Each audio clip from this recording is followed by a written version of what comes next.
buenos días a todos y a todas. Bienvenidos ya a semana 5.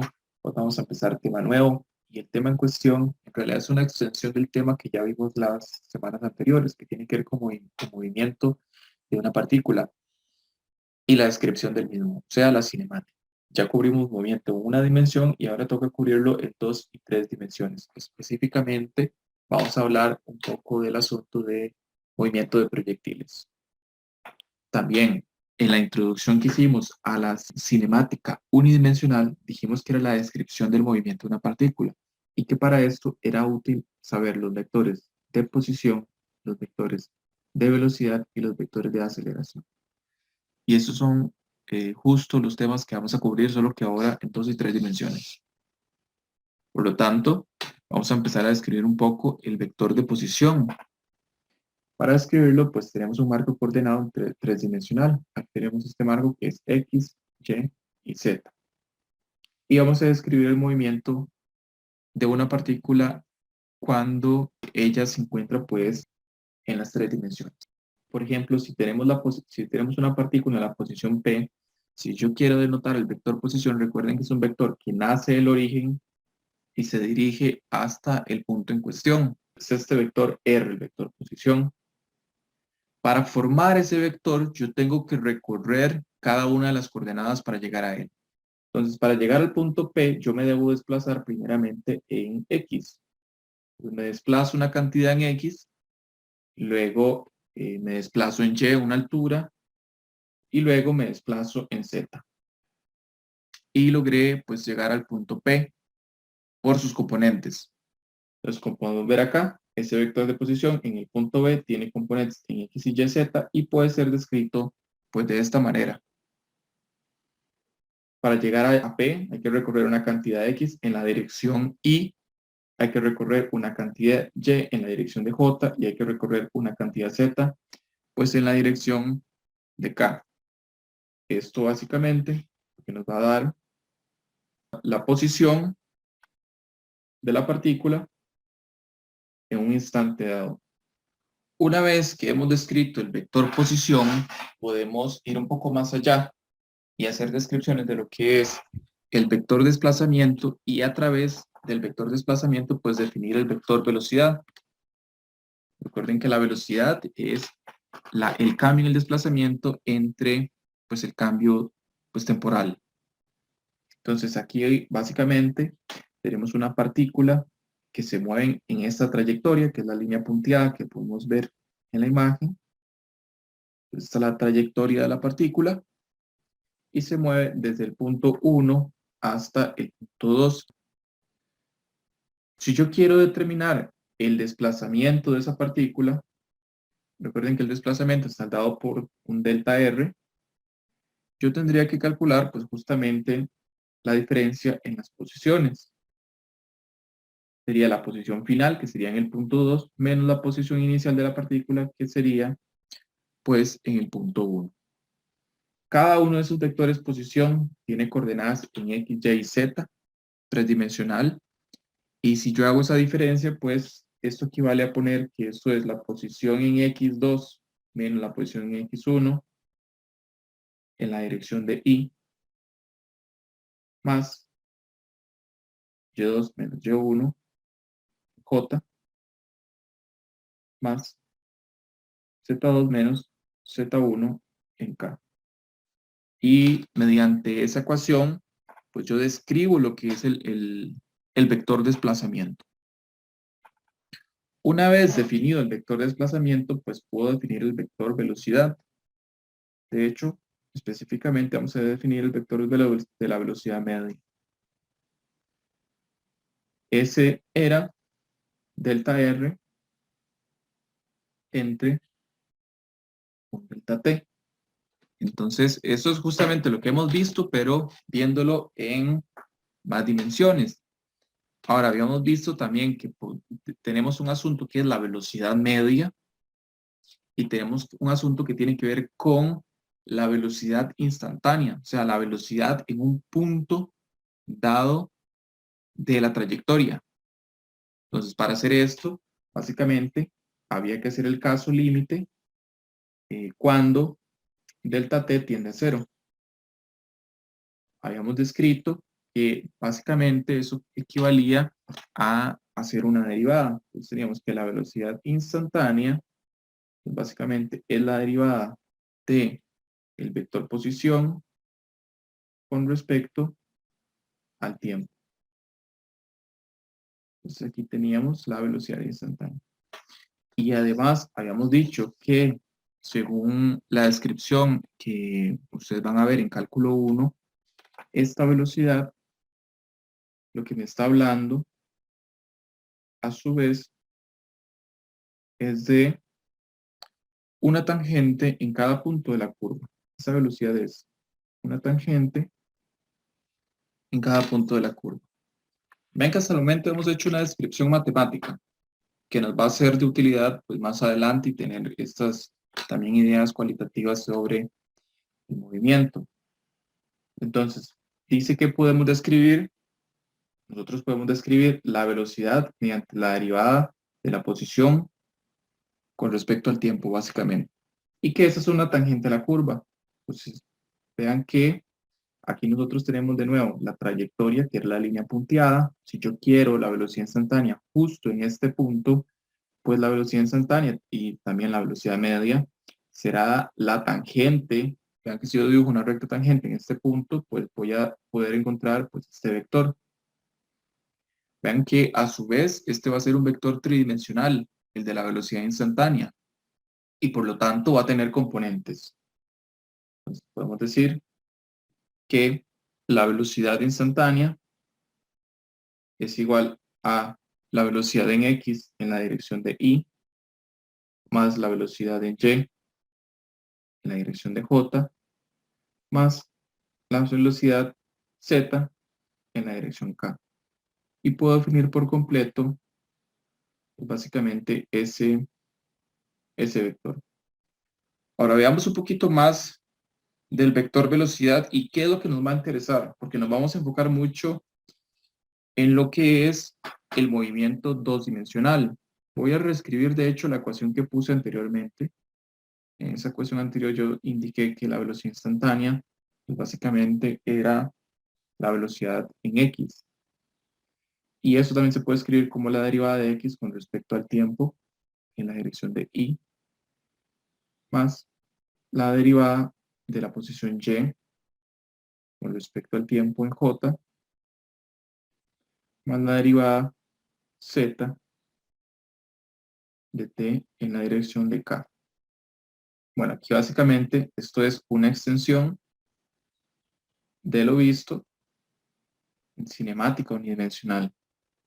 Nada nuevo hasta el momento.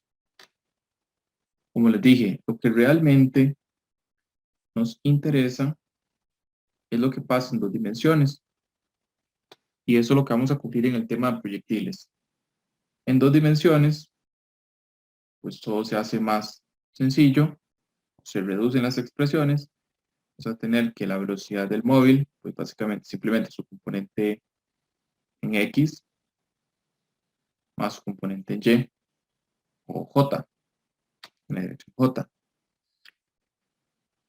Si yo tengo ese vector, pues yo me puedo ver interesado en calcular la magnitud de la velocidad.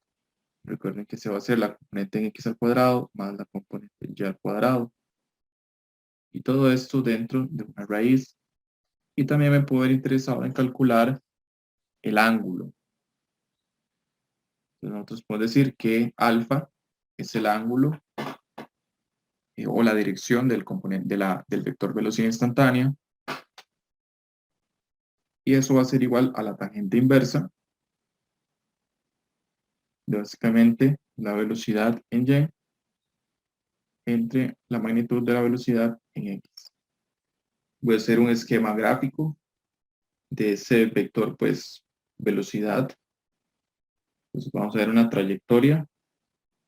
Si la partícula hace este movimiento, yo podría describir y decir que en un inicio, por ejemplo, una bola de fútbol que es pateada, pues básicamente hace este movimiento, ¿verdad? Si alguien patea el balón, pues este va a subir, va a alcanzar una altura máxima y luego va a descender. Ya eso es el movimiento que pues conocemos de esa partícula. Ese balón yo podría decir que salió con una velocidad inicial, que tiene una velocidad inicial, que salió con cierto ángulo, alfa, que es el que describí anteriormente, y además puedo decir que ese vector va a tener componentes tanto en X como en Y. Es algo que ya habíamos evaluado. Vean que yo puedo dibujar aquí una componente. Puedo decir que esto es la velocidad inicial en X. Y eso también va a tener pues una componente en Y. Voy a decir que esto es la velocidad inicial en Y. Y básicamente lo que estoy describiendo es esto que tengo por acá. Ahora yo aquí le puse inicial, nada más para decir que la velocidad justo en este punto, en t igual 0. Entonces, si yo quiero ver esto acá, tendría que agregar un v sub 0 acá, v sub 0x, v sub 0y, pero la descripción matemática va a ser la misma. Voy a calcular la magnitud de la velocidad inicial poniéndole un sub 0 y un sub 0. Esto es general para ver la velocidad en cualquier punto. Yo podría tener aquí la velocidad cuando empieza a descender, va a tener una componente en y y va a tener una componente en x. Y puedo calcular la magnitud de esto, de las componentes y el ángulo que forma, básicamente pues la dirección. Voy a hacer este ejemplo por acá. En algún punto la partícula está por aquí y la velocidad instantánea es una recta tangente. Entonces básicamente voy a poder describir el vector velocidad en cierto punto y como les dije, esto va a tener componentes. Voy a escribir este vector por acá abajo. Y este vector pues tiene componentes.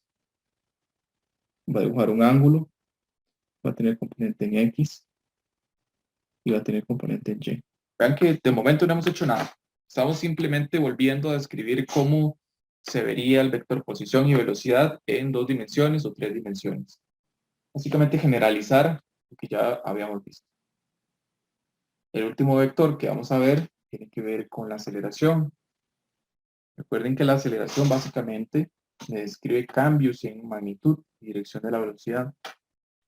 Ya sabíamos, de hecho, que la aceleración media de un móvil estaba dada por su cambio en la velocidad entre su cambio temporal. Y de nuevo, esto básicamente me describe cambios en magnitud y dirección. Y dirección de el vector velocidad. Eso tiene varias implicaciones importantes porque aunque la magnitud de la velocidad no cambie para la descripción del movimiento de una partícula, si la dirección cambia, podríamos decir que igual el objeto se está acelerando, aunque su velocidad sea constante. Veamos aquí un caso muy particular, este pues automóvil que está en un punto P1 y luego está en un punto P2 y dibuja pues esa trayectoria, va justo pues en una curva. Dice por acá en la descripción que este automóvil acelera frenando mientras recorre una curva. Su velocidad instantánea cambia tanto en magnitud como dirección. Veamos el vector de velocidad en el punto 1, que es una recta tangente de nuevo. Vemos que tiene una magnitud pues considerable con respecto a el vector que tenemos en el punto 2. Cuando el móvil llega al punto 2 y calculo la velocidad instantánea en ese punto, veo que la magnitud del vector se vio disminuida. Por lo tanto, podemos asegurar que se está frenando. Entonces cambió tanto magnitud y también cambió su dirección. Vean que el vector está orientado de esta manera. Podríamos poner aquí un ángulo, cita, y luego ese ángulo pues básicamente se cerró. Entonces hay un cambio en la magnitud y la dirección. Si yo quiero pues descalcular la aceleración del móvil, yo ocupo ver cómo es ese cambio en la velocidad. Yo eso lo puedo hacer de manera vectorial y eso es algo que hemos visto en resta de vectores. Recuerden que el cambio en la velocidad tiene que ver con la velocidad final, o sea, en el punto 2 menos la velocidad en el punto 1. Entonces, yo debería poder escribir la resta de vectores. Y por eso era importante los ejemplos que habíamos visto pues por ahí. Acá en este ejemplo se hace para determinar la aceleración. Dice que vamos a obtener cómo es el vector de cambio de velocidad, o ese vector básicamente desplazamiento, entre comillas. Pero lo que estoy viendo es ese cambio, ese vector de cambio de velocidad. Entonces yo tendría que plantear la resta geométrica. Vean que yo voy a agarrar el vector V1 y lo voy a escribir aquí. Es el mismo vector, tiene exactamente la misma magnitud y la misma dirección. Yo solo lo trasladé. Allí la línea punteada, eso es lo que me está pues indicando, ¿verdad? Aquí está V1. V2 hice lo mismo y lo puse por acá. Ahora, eso está hecho ya pensado con lo del paralelogramo, porque si uno podría poner este vector aquí arriba también. Recuerden que para la resta, al final, estos vectores se van a ver como unidos en sus colas. Si se acuerdan, pues por ahí. Entonces vamos a tener que V1, perdón, V2 menos V1 me da este vector que está por acá. De hecho, yo lo pude haber escrito diferente. Yo pude haber dicho V1 menos, perdón, más la diferencia es igual a V2. Vean que esto se cumple. V1 está aquí, punta de flecha con cola con el vector de diferencia de velocidad. Y esto me va a dar este vector que es V2. Entonces podemos ver que todo tiene sentido lo que hemos visto. Y lo más importante es la magnitud y la dirección de este nuevo vector, que es la diferencia. Porque vean que la aceleración media es un vector, tiene magnitud y dirección. ¿Cuál dirección tiene? Tiene justamente la dirección del vector de cambio de velocidad. Y ese vector de cambio de velocidad es un vector que va hacia adentro de pues, el círculo que puede formar ese segmento. Vean que eso es una sección básicamente pues, circular. Podríamos decir que va hacia algún centro, hacia aceleración. Y eso es un tema importante o un concepto importante porque lo vamos a cubrir cuando hagamos movimiento en un círculo. Y a esa aceleración la vamos a llamar, pues básicamente, aceleración centrípeta. Yo ya sé cuál es la dirección del vector de aceleración. Justamente la dirección que lleva el vector cambio de velocidad. Y bueno, de nuevo, lo que nos interesa es lo que está dos-dimensional. La descripción de A en dos dimensiones. Vemos que ese vector de aceleración instantánea yo lo puedo escribir como AX en Y más AY J. Y de nuevo, puedo calcular la magnitud de A como AX al cuadrado más AY al cuadrado. Todo esto en raíz y puedo calcular la dirección de ese vector como un zeta. Bueno, ya me puedo ponerle otra letra, ponerle phi. Phi es igual pues a la tangente a la menos 1 de AY entre AX.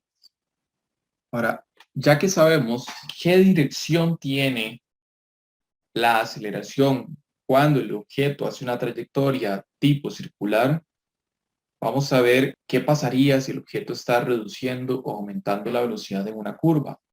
Entonces analicemos los siguientes tres casos. El primero es el siguiente, dice, cuando la rapidez es constante en una trayectoria curva, dice, la aceleración es normal a la trayectoria. Va a pasar que básicamente va a formar un ángulo de 90. Analicemos el siguiente caso, que es como más curioso, porque vean que si yo aquí me monto un eje coordenado, para acá va X y para acá va Y, esto forma un ángulo de 90. Vean que A no tiene componentes, pero vean qué sucede en otro caso. Vean el caso de cuando la rapidez incrementa en una trayectoria curva. ¿Qué es lo que sucede? La aceleración apunta hacia adelante de la normal. Si seguimos en ese eje coordenado, vemos algo interesante, que cuando yo aumento la rapidez, el vector aceleración adquiere componentes. Y a esos componentes les vamos a poner un nombre. Vamos a tener una componente por acá y otra por acá. Vamos a llamar a esta como una componente paralela al vector velocidad y vamos a llamar a la componente en X como una componente que es tangente a la velocidad. Veamos qué pasa cuando ahora la rapidez ahora disminuye en una trayectoria. Igual, hay que montar aquí un eje coordenado. De manera, ese va a ser el vector Y, el vector dirección Y unitario. Y por acá vamos a tener el X. Y vamos ahora a dibujar las componentes, porque para crear este vector, yo voy a tener primero que hacer un recorrido hacia el X y luego un recorrido hacia Y. De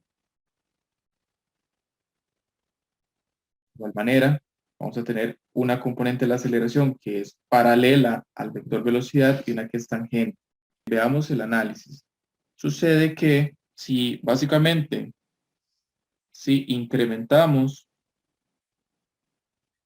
la rapidez,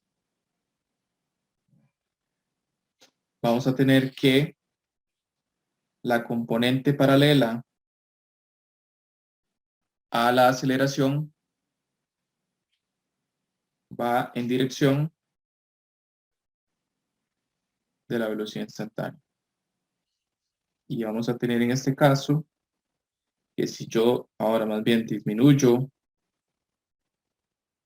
la rapidez, vamos a tener que la componente paralela a la aceleración va contraria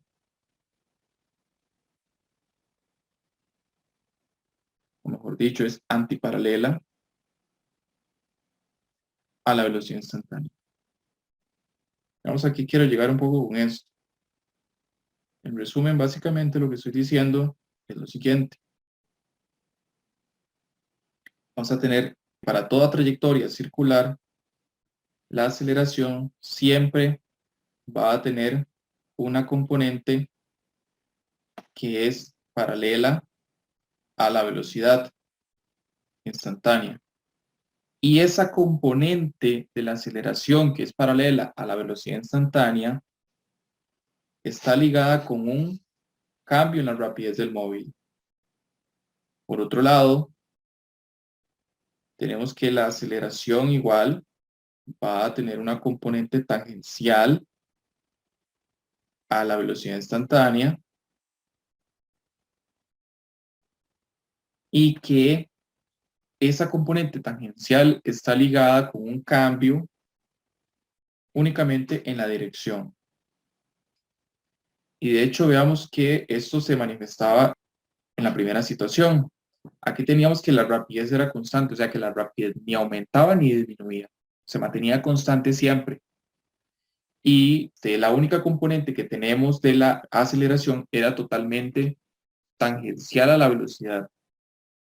Básicamente lo que estamos diciendo es que este vector aceleración siempre se puede sumar como una componente paralela más una componente tangencial. Ven que en este caso no hay componente paralela, es cero y únicamente me queda la componente tangencial. Vean que el móvil, de hecho, se va a seguir desplazando. Él va a estar acá en un momento, luego va a estar por acá, por acá, por acá, y va a estar en esa trayectoria circular, todo con rapidez constante. Es como que agarre la curva 80 kilómetros por hora.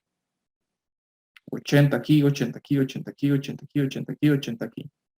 Bajo esas circunstancias, el objeto solo va a tener aceleración tangencial y la aceleración tangencial me está diciendo que el objeto está haciendo un cambio en la dirección del móvil. Como no hay paralela, no está haciendo un cambio en la rapidez. Y de hecho ese es el problema que vamos a trabajar en movimiento circular con aceleración constante. Luego tenemos que si el objeto está incrementando o disminuyendo su rapidez, va a aparecer la componente paralela. De hecho, yo puedo ver que como este vector de velocidad instantánea es paralelo y van en la misma dirección, está incrementando la rapidez de una vez por eso. Era algo que habíamos estudiado antes. Y vean que la velocidad, si la velocidad instantánea, por ejemplo, va hacia la derecha y la aceleración va en sentido contrario, pues antiparalela, hacia la izquierda, definitivamente eso nos dice que está disminuyendo su rapidez. También esto era algo que hemos estudiado en movimiento unidimensional. Voy a poner esto en rojo. Definitivamente creo que esto es como lo más importante de lo que podemos analizar en esos vectores y es algo que podría pues evaluarse eventualmente en un cuestionario, ¿verdad? Estos conceptos que surgen de este análisis.